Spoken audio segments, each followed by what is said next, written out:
वफाकी हुकूमत के मुलाजमीन के मजे, तनख्वाहों के बाद हाउस रेंट में भी इजाफे की शरह कितनी है, आइए जानते हैं।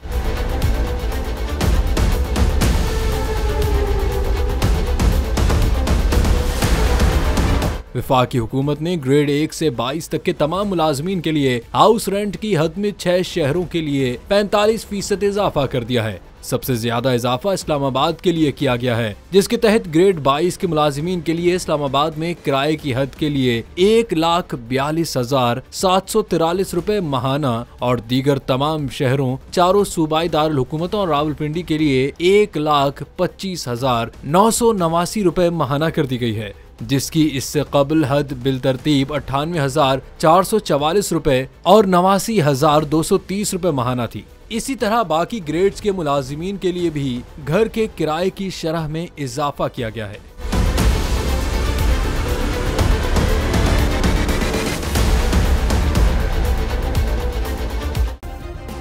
सब्सक्राइब करें और बेल दबाएं ताकि कोई खबर रह न जाए।